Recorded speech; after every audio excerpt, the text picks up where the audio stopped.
Bon, Viebemba a raconté à GBO na Gombe. Na comprendre que nos bandes marche na Tchangou, je ne comprends plus rien. C'est sa deuxième résidence, je ne sais pas. Ma femme a aussi un meeting dernièrement, le président de la République, lobby ti azupe avion à Kenae, à Zonginae. Tous les gens qui sont à concert après confinement, na ebi kaoya nanjili. Asala moi eloko bien. Fachi, vous savez que nous avons un président haï aujourd'hui à l'UDPS qui s'appelle Jean-Marc Kabound. Mais il l'est parce que Fachi n'est plus notre président ici. C'est lui qu'on avait élu ici. Mais il ne l'est plus. Il est là, il est le père de la nation congolaise. Le père de Fayoulou, le père de Amongo, le père de tous ces gens-là. Et lui qui est parmi les élites congolais peut se rabaisser dans ma solo à niveau à tribu et kozala moi mubulu pour mboka et à la nation. Mais ce qui a l'obaki yango, ce qui pensa vie à l'obi ma solo wana, il est abeti faux. Abeti très faux parce que Balou Bawana, ils sont congolais. Bon, on connaît aussi Masolo a vu en Bongo, il y a 50 000 smartphones à Congo où ils ont contrôlé les satellites na bisoté. Via Bongo a évité qu'il y ait caisse wana, un problème wana, l'État congolais n'a pas pour nous renouveler la justice, la juge, le ministère, Toasika, est-ce qu'il peut être interpellé un jour pour nous justifier comment ils ont violé les secrets de l'État? Il y a un smartphone où ils allaient contrôler les satellites, où ils allaient servir. Mais il y a un tribalisme bandara na Tshisekedi ndengeni.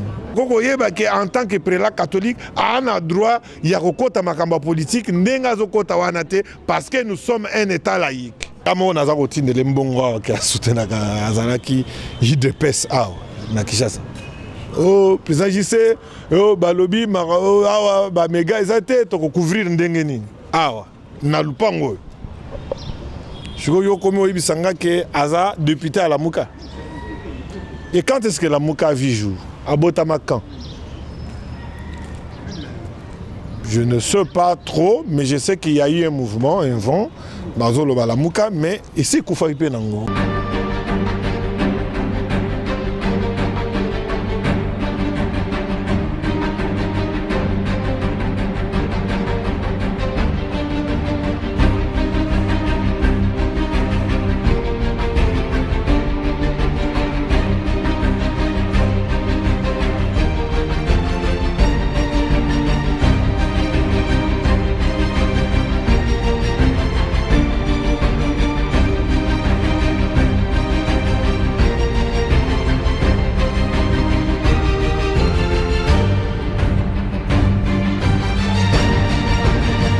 Matoi likolo ya maloba yabino yango eye fungola matoi avec Amélia Kalala pona masolo nyonso euti na Kinshasa pe partout dans le monde. Bo fungola matoi boyo.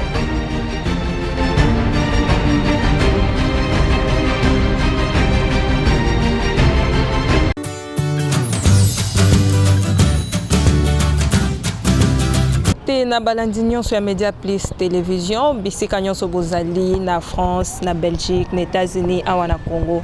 Boye malamu na émission na biso Fongola Matoi.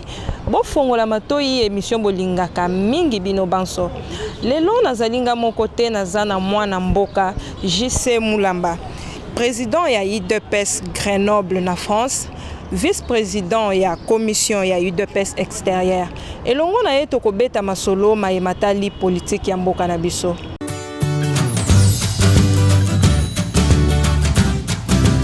Bote mwana mboka. Mbote maman. Boni bokolongo no bwanzoto. Non, tozali na biso très bien avec Fachivite. Donc on les a vitamines moko ya malamu. Nous portons bien. Mwana mboka sans plus tarder tokokota na lisolo na biso ya mokolo ya lelo. 60 ans ya indépendance mais Congolais bazolela mingi bazoloba inflammation monétaire emati makasi dollar elongwe na ba 97 ekomiti na 200 ba 220 okoki koloba nini na mayematali dossier oyo? Merci beaucoup maman. Nakoluka pour question na ezali kotuna ezoza kosenga makambo ebele ya ba terme économique mais tokoluka tomeka to traduire yango po na peuple na biso na bato oyo bazali kolanda biso bakoka ko comprendre. Inflation monétaire ebandi lelo na Congo te parce que tango bato oyo ba créaki franc monétaire franc congolais et boyebi bino ke bino moko to ezalaki nango tie koma epai biso UDPS na mokonzi na biso Faci aye kozo bokonzi ezali toujours déplorable. Ce n'est pas à déplorer aujourd'hui, voire même la crise oyo toza nango lelo ezali crise nationalité, ezali crise internationale. Le problème est international, ce qui botuni to et à dollar avant confinement, avant pandémie, to ezalaki na place moko boye awemati.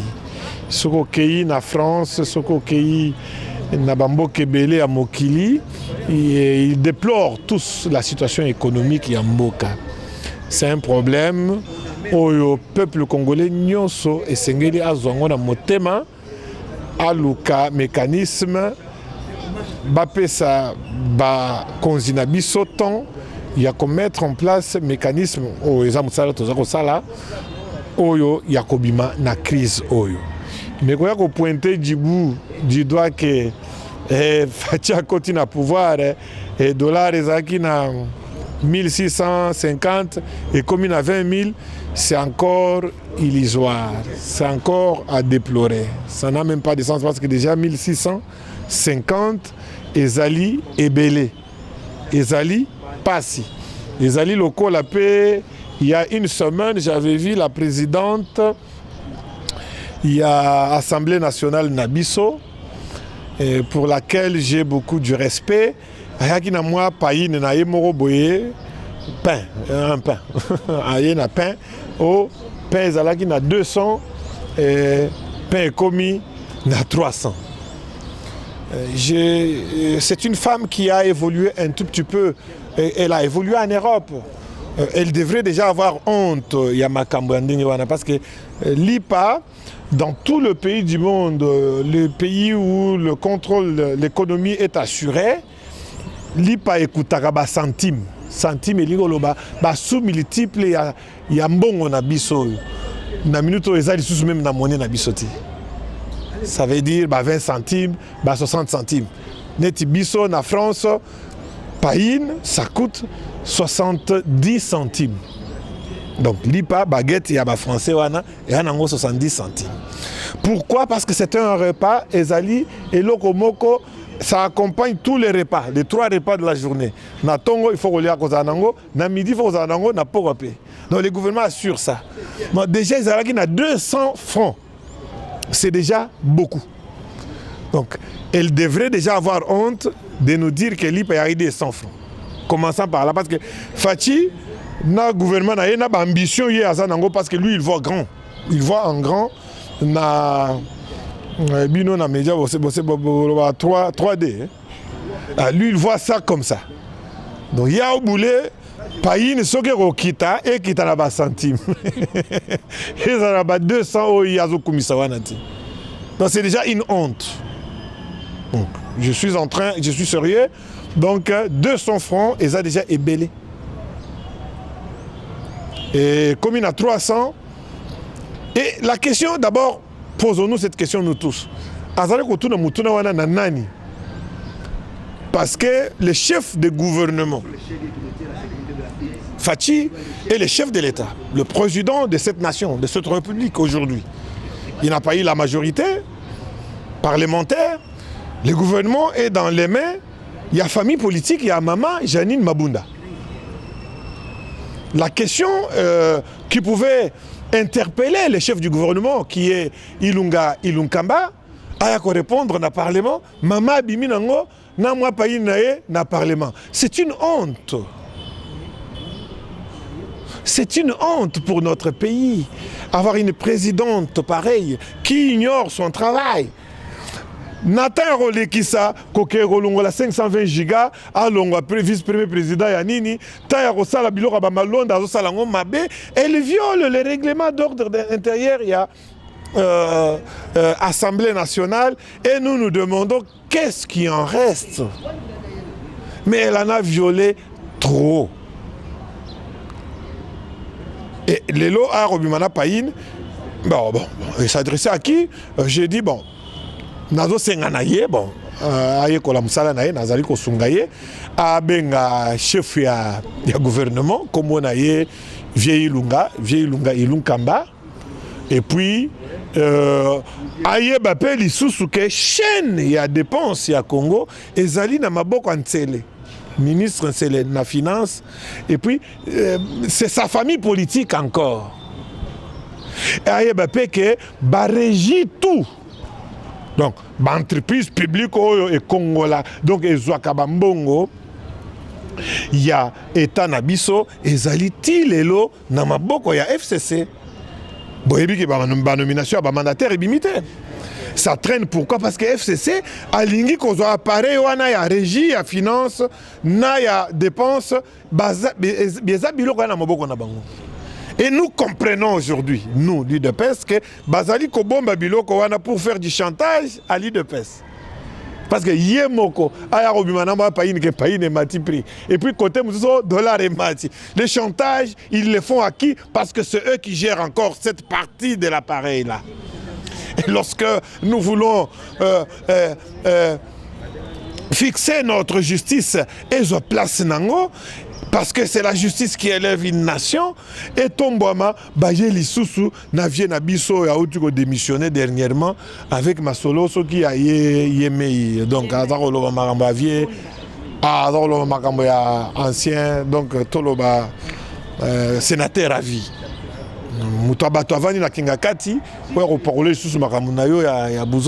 Je trouve ça indécent pour nos cadres de ce pays et les cadres de PPRD, particulièrement on peut les attribuer à FCC qui est déjà un cadavre maintenant. C'est déjà un cadavre parce qu'ils n'ont plus l'équilibre. J'en ai vu il y a 2 semaines passées, beaucoup intimidé, mais je me demande aussi cette question, il l'a posée à qui?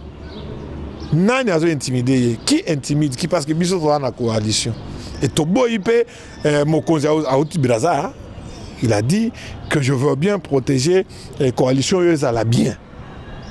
Et nous, cadre de l'UDPS, nous disons oui, le rôle Mokonzi Alobi Bongo, c'est lui qui nous éclaire. Et puis, Alobi Soussou, que mon souci, ce n'est pas la chasse aux sorciers. Azoluka kalabala sorcière te Azoluka kalabala sorcière azosala makamnaye bomona ki na marche na bango le 13 batubalo mo konjina lobi makamzusu yepe abimisi yaye. Mwana mboka na kokato maloba te. Pour terminer, juste chuter sur ça, Mokonzi azosala chasse aux sociétés azolukande batwana babika. Alors bobika na bino Mosakoli Yamboka Fachi Béton, en tant que grand évangéliste, vous avez vu que livré Kimboka na maboko ya nkolo, bolandaye aza motema mabete, aobik saka abino, bolandande lokolazo kende wana. Mwana mboka nakolobela makambu ya marche ndengo uti koloba bongo tomona ki bongo Daniel Safu azali moko ya ba député ya Lamuka aza kolela na marche na bango ya Lamuka simbi drapeau na bino ya UDPS na maboko. Daniel Safu c'est qui? Député ya abimaki na compte ya Lamuka. Ah oh, OK. Député abimi na compte ya Lamuka. Isa type à matete. Oui. Mais Azaki Zalaki Daniel, quand est-ce que ce monsieur s'est transformé en Lamuka? Maman journaliste, je préfère au Tunanga ba question na bateau baza constant. Les gens qui savent ce qu'ils font. Le monsieur déjà n'est pas constant. Moi je sais que ngamo naza kotinde le mbongo qui a soutenu azalaki JDPS na Kinshasa. Oh président JC oh balobi awa ba mega ezate to couvrir ndenge nini awa na lupango. Je yo komi oyibisanga ke aza député à la Mouka. Et quand est-ce que la Mouka vit jour? À Botamakan. Je ne sais pas trop, mais je sais qu'il y a eu un mouvement, un vent, dans la Mouka, mais ici, Koufaipe Nango, aux ongis en juste ndeni. Pauvre Bemba, tango yaki awa na moni afala marché, moi si naie, na banana ye. Marché bisoto senga qui marche 520 gigas. Jean-Marc Kabound, na Augustin Kabouya. Moi na bouté. Moi na bouté. Augustin, Basenga qui marche na ba Congolais. Et tous les Congos ont bougé. Nous avons entendu Kinshasa, toutes les communes bouillonner, ba province bouillonner. Maintenant, comme on a les 13 marche moko Sourinene, logo la vieille menda loba kala et banda qui na côté ni. Ba banda ki wapi? Na ki na mais na maîtriser te. Ba bandela ki wapi ba komi wapi? Ba banda ki na changote. Bon, vieux Bemba a raconté à GBO na Gombe. Na comprendre que akino banda marche na Changu, je ne comprends plus rien. C'est sa deuxième résidence, je ne sais pas. Tous on a nous moi si ma na matali démission. Tout le monde bon asila ki bongo na ko démissionner mais cabinet na yeba démentir démission na yeba que non a démissionné te aza mais tout le monde ni sous ambassade à Belgique et confirmé que non asili bongo na ko démissionner. Mais ba congolais bazo mituna bazo loba pouvoir ya Facheza Kabaoyo ba démissionner tout le monde qui bongo ministre ya justice a démissionné juge ya cour président cour suprême a démissionné au juste ni nyangwezo lekana. En tant que jeune nation, il y a beaucoup de choses à retaper dedans, à refaire. Vieux Luamba a démissionné naye entre parenthèses moi makambweza ebele muto a démissionné naye ba mususu babimi balobi a démissionné te c'est que baagi naye na intérêt mususu et alors la marambo au marché dernièrement il y a Ndeko Malonda balobi Malonda a été élu c'est bon ça s'est bien passé problème est hâté mais tout le monde groupe moko ya batu balo défendre est-ce qu'ils ont l'intérêt ou pas il a même un aveugle il comprend que yo zo défendre muto tozo boya na sens nini. Ça veut dire que tu as l'intérêt. Bon, juge Luamba Arina Yemutu, c'est un fonctionnaire de l'État. Soit a démissionné et qu'un groupe d'hommes vient et dit a démissionné Tebako aussi. Et à la fin, on est devant un fait accompli à démissionner Kinaye. C'est que Baboutika qui m'a moko et Agiwana. Le peuple azako comprendre. Donc allez-y comprendre, le peuple congolais, que la nation ou l'État congolais doit encore s'installer. Il faut que nous revenions à Montesquieu, qui nous a donné la notion de la nation. Il faut qu'on revienne consulter le Victor Hugo. Il faut qu'on puisse consulter tous ces grands. Mais ce n'est pas pour rentrer dans leur culture politique. Parce que chaque nation, chaque peuple a sa culture politique. La constitution d'une nation doit être conforme à la culture politique de ce peuple-là. On a autant de tribus, on a autant de langues, mais nous devons d'abord nous conformer. Si nous voulons une nation, il nous faut une langue déjà. Moi, mboka touti komona bongo na conseil de ministre we uto le vendredi passé to moni samedi nango basili bongo na konomé ba nouveaux généraux mais le premier ministre Azala Kitazaki na mission de service ainsi que ministre à la défense est-ce que ba nomination wana eko poser problème té par rapport ya ba mariage na bino na FCC to moni pe boza ba mbutu belé na ba mariage na bino avec tout le respect que je vous dois. Constitution na biso elobi makambo nyonso. Problème ezate parce que Premier ministre azalaki présent na capitale te. Mais selon Constitution na biso premier VPM na ye a droit ya kotia contre saint na ye. Eza signature te eza contre saint Et c'est pour la validité, juridiquement, pardon, et que l'ordonnance peut exister, il faut la contre-scène. Il y a Moutoubo été. Donc, ce qui peut, VPM, premier VPM naïe, Azala quitté, deuxième à contre-signé. C'est tout simplement pour rassurer que ça passait par les gouvernements. Le gouvernement a mis son contre-sein et c'est bon. Et si quelqu'un sort pour réclamer, par exemple, que Ezali Nango normalité, et il est hors. Bazo réclamer Bazo le naissance ya que non VPM Azaya UDPS. Moutou a signé qui en absence il y a premier ministre Azaya. Ah oui, mais je viens de comprendre votre préoccupation. Mais VPM, pendant qu'il est au gouvernement, il n'est plus de l'UDPS. Je vais dire ceci. Le vice-premier ministre Kankonde, il y a un temple de la démocratie. Il y a un combattant depuis qu'il est nommé à Yao. Donc, là où il travaille pour le gouvernement, pour le peuple congolais. Et c'est tout ce qu'il fait. Et puis, couleur Wana, c'est encore ça la bassesse politique. On a encore un problème. Bébé, Nakati, il y a notion, il y a nation dans le monde. Les nations, 60 ans, c'est vraiment très peu. Hein? C'est pourquoi la question aux Otuna et Zalikoya. Et Zoya, parce que la maturité politique est en noté. Donc le VPM, quand il est là-bas, même Fachi, vous savez que nous avons un président AI aujourd'hui à l'UDPS qui s'appelle Jean-Marc Kabound. Mais il l'est parce que Fachi n'est plus notre président ici. C'est lui qu'on avait élu ici. Mais il ne l'est plus. Il est là, il est le père de la nation congolaise. Le père de Fayoulou, le père de Amongo, le père de tous ces gens-là.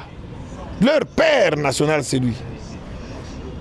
Et donc, il gère tout Congolais et tous les problèmes pour les Congolais. Ah, Otaï Braza, mission à Kendela qui t'a dit que Banamboka, ba Congolais, Moussou, ba Koufa qui na Yumbi.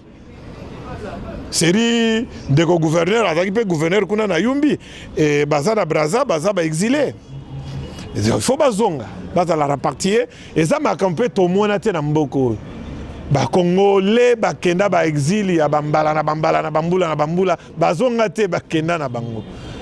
Confinement automoni ba vol maman tumanzenza atindi ba vol na Dubaï et na batwa. Confinement bazonga. Ba tindi ba vol na Afrique d'ici et na ba Congolais a bazonga pa na bango ba vivre chez bango ba lia ka fufu na ba kwanga ba mesa na confinement kuna ba olia nini ba ya kokufwa ata ba belité. Et ça c'est le gouvernement Fachi. Ça, c'est l'esprit du peuple d'abord, le peuple d'abord, qui est derrière moi. Voilà, donc c'est ça, cet esprit que l'actuel président a. Et donc, on a le VPM pour signer à l'IDPS, à l'IDPS. Tant qu'on a aussi sa mandat, on a la base. Soit cité, asa makamuna na gouvernement kuna ba décider yo mona ki était na marche na biso à la 9 ka VP mwana mutatelemi mina ki DPS wana zongi solo muke mais mitune za yo maman ba réponse des anga VPM parce qu'il est au service du gouvernement. Le gouvernement s'est réuni, ils ont dit oh baboyi na bango or que ba ki na droit pe robot était constitutionnellement et ya maramba ko informer bango que to tambola na biso to tamboli ya lobite botambola te mais a hôtel mais biso alors que aza bon era hôtel mais la biso wana ki a IDPS te sika comme a IDPS pour signer bon donc ça c'est la politique et la haute politique et qu'il faut que tout peuple congolais comment on comprendre makambwana matondi mingi mwana mboka JC Mulamba tokomi bongo koshite na suka ya émission na biso toyoka ki bongo lobby ezalaki marche à CNSS bandeko na biso balaïque basila ki bongo na ko marcher pour na ko contester peu contre candidature ya Rosa mais toyoki bongo monseigneur mbongo asili na koloba ke non na tête ya Seni jamais bakoki kocha Kasayen à la tête ya Seni. Ah bon? Réaction na yo attaque congolais ezanini par rapport ya nani alobi alobi Monseigneur Ambongo asili bongo na koloba na point de presse à Salaki asili na koloba ba preuve ezali non Monseigneur Ambongo alobi bongo journée alobi bongo semaine passée na point de presse à Salaki te soga alobi bongo asali tamususu a déconner moi muke tokoyi ko sungaye namboko kaka toaki na Malumalu, président ya CI à l'époque. Malumalu, ce fut mon voisin parce qu'il a fait ses études à Grenoble en France, à l'université de Grenoble. Après, il a été Babylon à la paroisse, prêtre et à paroisse. Il y a Simanda Kunangai na Azalaki, prêtre catholique. C'est un monsieur que je connais bien, je sais qu'Aza ça lui le phone. Et puis, Mokonzi Otozwaki, en 2006, Azalaki pe sur le téléphone. Et puis, Erozonga, Vie Malumalu, et Vie Mususoyo, Ngoimulunda, en 2011. Nani sénateur à vie, Aginae Moutoua Katanga. Sénateur à vie, Katanga, Ngoimulunda, pe Katanga. Baga, sur le téléphone. Vie Ambonga Agiwaki. Automonier cardinal,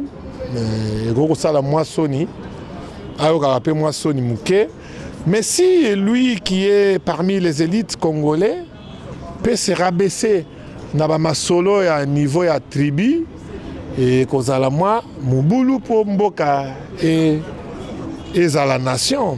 Nous ne sommes pas dans nos tribus, nous ne sommes pas dans nos empires. Tozalaki Kalao, Empire Kuba, Empire Lunda, Empire Sokinini. Non, nous sommes une nation, nous composons un seul peuple. Un Congolais, à part la seule nationalité qu'il a, de la congolaise, il n'est rien d'autre. Louba, ça n'existe pas. Si, il faut qu'on parle au nom d'une nation, je vous ai dit ça en amont. Que lorsque Montesquieu parle de la nation, il parle d'un groupe d'hommes qui ont un territoire et qui suivent une seule idée. Mais ah bon, lui, il est dans quelle république et dans quelle nation? S'il est à ce niveau, c'est trop bas. Soki, non, jusque-là, je ne pense pas qu'à l'Obiango. Pour Nayoka quitter. Mais Soki à l'Obaki Yango. Soki pensa vie à l'Obima Soloana, il est à Betty faux.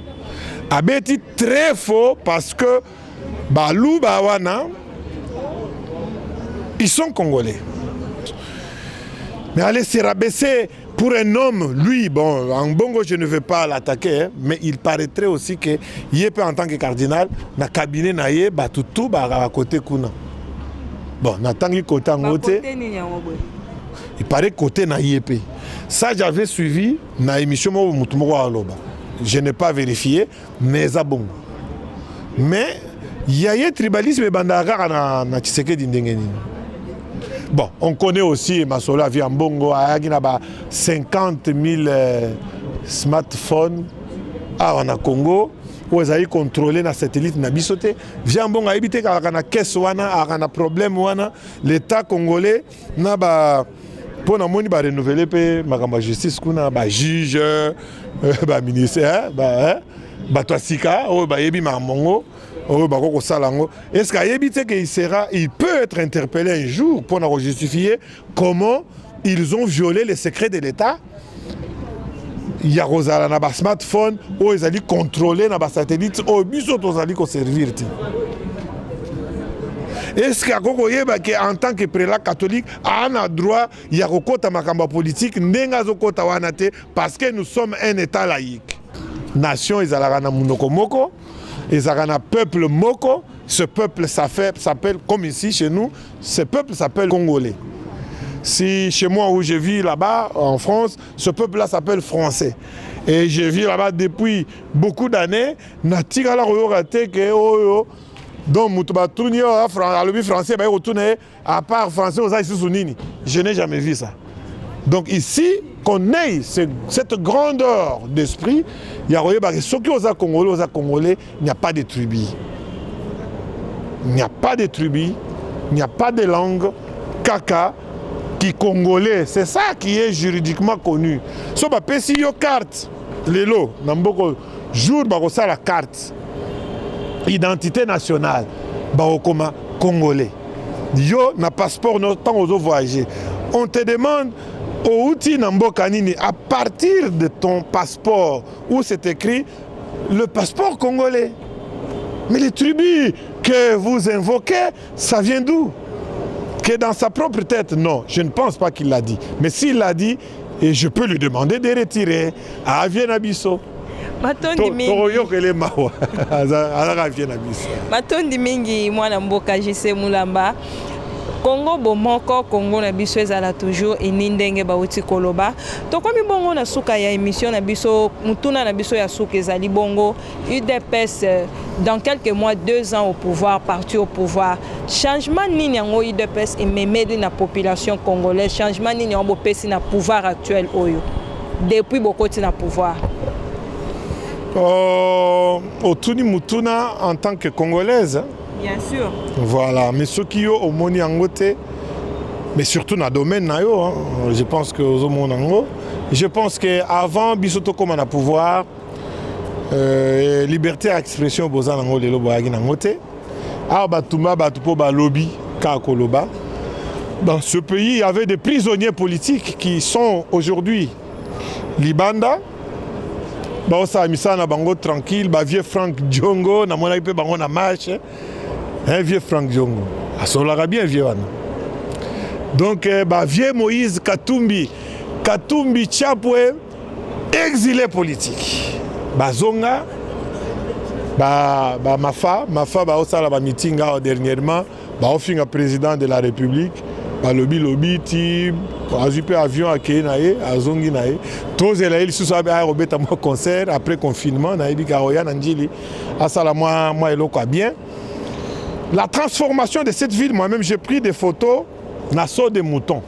Oh batu bazo critiqué na kendaki na o ici là qui na boulevard kuna na tele maboye na zu photo na tien na moni batu bakutuninga eza oza wapi na bi na kin abi na kin komi na bi no eza saut des moutons ba ofinga oh mais sungite et comme c'est en ville c'est pour kala Kinshasa makamba boiti omoni ba béton komba béton otawa combat béton eza libulu mantengele donc nzele ebukani na ndenge moko boye ya cinéma vie kimbuta ye alobi mboko bonga isusu te donc a démissionné na ye. Le gars avait démissionné de sa fonction de gouverneur. Il n'avait pas compris qu'il y a des ingénieurs topographiques qui peuvent étudier Mabele et Basalanzela wana. Fatia ya beti béton. Basayo, Teresa Ebele, pont, soke, Chikapa, Banzele, outil déjà Chikapa qui ne rejoindre le Mbujimai, passant par Kananga. Et nous sommes en chantier parce que tout est à faire, parce qu'il n'y avait pas d'État. Et donc Fachi, ce qu'il va faire dans ce premier mandat ne serait pas très visible, mais je m'assigne le devoir de commencer à en parler à chaque émission que je veux passer. Je viendrai avec une liste où je vais vous lire point par point parce que ça est belé. La gratuité de l'enseignement, par exemple. Et comme il y a biso, et ça qui n'a constitution biso mutoko tisaki. Mais pourquoi ça ne s'est pas fait? Oh non, mais écoutez, la liberté de la justice, c'est tout ça. Oh non, et Agibiso et Amakam. Mais pourquoi vous ne l'avez pas fait? Bon, et Aga Mboka na biso, Bosalaki ou Bosalaki, Botika la Pebiso, tout ça là où il y a biso. Makokeza, Botika désordre, Bolobaki coalition, président Dimiango. Toi, la coalition. Donc, Bokima Kimate, Naora Imora Bimako, Tony cohabitation. Retirez mon ayo, poliment, aux on a média, place au Lobelaki, au long de la mot, on a posé la constitution à Bissoti. Bissot est la coalition. Et après, si on boit tout, allez, dissolution. Voilà, et la sanction, carton rouge. Tous on est à Londres. Gamme dans l'hôpital. Voilà, Yemei. Tu te rappelles à Yemei? Bino peut poser un oui. Ah bon? Ah mais pourquoi pas? yeso alobi ba démission pe ezokoya ba démission pe omoni pe muto alobaki ye mei toye ko vérifier me yango nani abi bon retire babord na okende akei akami pe bisaka. Donc c'est comme ça. Matondi mingi mwana mboka JC Mulamba. Tokomi bongo na suka ya émission na biso matondi ezalaki bongo mwana mboka JC Mulamba azali bongo président ya IDPS Grenoble en France. Azali po bongo vice-président ya commission ya UDPS extérieure. Matondi mingi mwana mboka ndengo silaki bongo na ondima na invitation na biso. Merci mingi maman. Bon continuer ko aider namba ba notion moke tozo pesa wana peuple congolais bakende na koyeba eloko nini ezana kati ya mboka na biso. Nous avons un bon président qui a besoin du temps, qui a besoin du peuple derrière lui. Seul Fachi ne fera rien, mais avec l'appui de tout ce peuple, il fera tout. Restez toujours branchés sur notre chaîne Mediaplus Télévision. Vous serez toujours à la page de toutes les actualités. Il y a Mboka na biso Congo. Tous pour un Congo uni. Merci.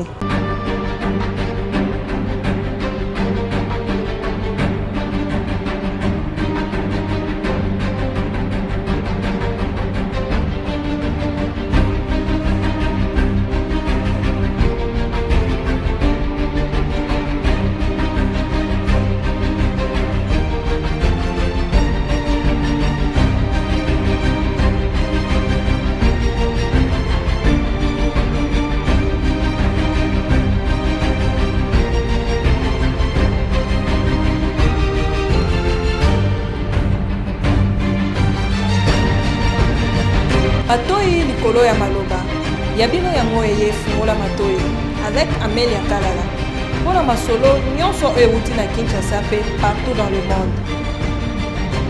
Bo fungola matoi boyo